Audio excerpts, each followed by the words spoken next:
So you're having issues sticking to your opponent and you keep creating a lot of distance, or you don't really know in which direction you should be pushing to get closer to the enemy. Well, today we're going to focus on how to improve this. Anytime you target a ship in Star Citizen, you will be given something called the pip. This is where you should place your crosshairs to land your shots, but it also gives you positional information. This works in lead and lag pip, but I prefer lead pip as I think it's much better to find this information. We'll be doing this tutorial decoupled, but a lot of this can be implemented in coupled as well, though I do recommend you learn how to both use coupled and decoupled. If you don't know what any of this means or you feel a little bit lost, make sure to check the description where I have a list of tutorials dedicated to getting you to this level.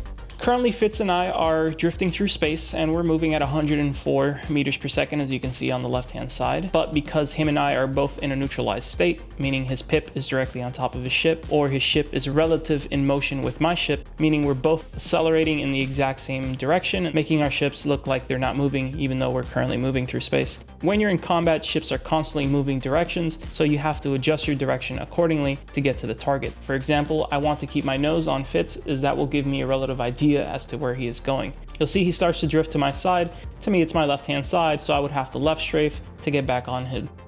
Now, if I reposition my nose when I do this, I have to adjust accordingly. I now have to add some forward movement because my ship is starting to drift away from him. To control your forward and back, you will always use ship size to give you an idea. For example, if he's directly in front of me and the ship is getting bigger, you can see the outline growing larger, you would want to back off to avoid collision. Conversely, if we're getting away from him, he'll get smaller and smaller, so we need to start pushing closer. Once I'm in a position that I like, I just neutralize by stopping whatever speed I need in the direction given. As Fitz starts to move to a different location, I now have to adjust by upstrafing and then countering my movement with downstrafe, where I would continue drifting away from him.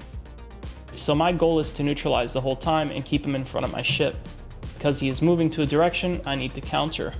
What inputs he uses and what direction his ship is facing does not matter. The only thing that matters is the direction he's going and in what direction you need to push.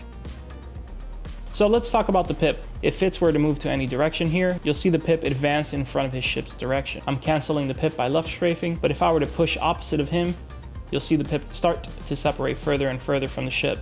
Neutralization state is what helps you find relativity.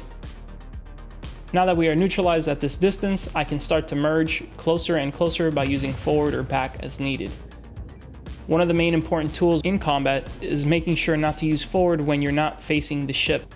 If we were in a position like this, where I'm facing away from Fitz and I were to use forward, you'll see the pip start to drift to the left-hand side because I am pushing to the right-hand side. It's moments like this where you pass the opponent or move past them where you have to let off the forward thrust and use only the strafe that would get you neutralized with the target. Once neutralized, you can gauge your distance and control your distance with your forward and main thrusters. Understanding that your main engine actually works as a thruster is very important. For example, let's say Fitz starts to left strafe. If I start to match him with right strafe, I can keep with him the whole time. Or maybe I'll be too far behind to maintain the speed that he's pulling, and I'll have to rely on a more powerful engine. As I input my right strafe here, I can start to point my nose in the direction he's traveling and then transition from my right strafe to my forward strafe to further push in the direction that he is traveling. This can be done in any direction, and it requires transitioning from one strafe input to another, but you need to think of your forward and rear thrusters not as a forward and rear, but rather a retro thruster that can push in any direction depending on your nose position. So here are some exercises that you could use to get better at this. Both you and the target ship will stay nose to nose at all times, never looking away, and only depending on your strafes to get in target and stay in target. My goal will be to strafe in his directions at all times and make sure that my strafes are matching him. If I need to apply forward strafe to get closer again, I will, and if I need to back up, I will. The other player's goal is to keep you away at all times and not let you neutralize the pip.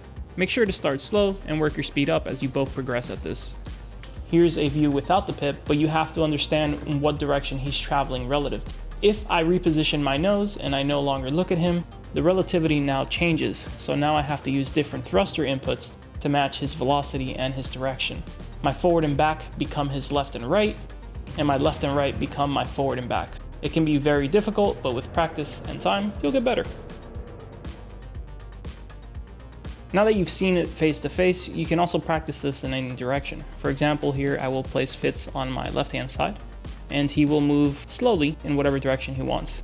As you guys get better at practicing this, you just increase the speed. And my goal here is to constantly neutralize, always staying to the side rather than pointing my nose at him, and using whatever movement I need to stay within front of Fitz's ship. I encourage practicing this without the pip, though it's going to require you getting closer to the ship, as visual on the ship is going to be very important to acquire this. Alright, so Fitz and I here are going to engage in a little fight, and I'm going to show how pip neutralization works. So if I ever wanted to get closer to Fitz, I need to get that pip neutralized at all times. So here I'm up strafing, and I don't want to add forward here because I would zip past him. I only use up to get closer to him at all times. I use forward only to duck under his ship to stay a little bit safe from his gun turrets, and as he tries to back away, I need to push back forward. As you can see in this position right here, if I were to forward strafe, I would push away from the ship because I'm not looking at him and my turret is acting as a push method rather than a pull method. So in these kind of situations, you have to rely more on your left strafe to get closer to the ship. Here you would only rely on your up strafe. And here's some transitional use where I use up and then switch to my mains to push into the other direction. Here I could reverse back towards him, up strafe forward into him. And as you can see, I only try to use forward when I have a ship neutralized, or else I would push away from the ship. Now we're gonna go ahead and go combat live. And again, we're going to practice neutralizing, but with the added benefit of having guns as pressure on the target. This will help you practice when you're evasive and when you're not, and it will also show you the times where you can break in closer to the target and when you cannot. In general rule, safety is in closeness or distance. You never want to be in front of a gun, rather away from or close to one. If this still doesn't make a lot of sense, make sure to check the Discord where we have a lot of helpful pilots down below in the description box. That's going to be it for this video, and I'll catch you guys on the next one.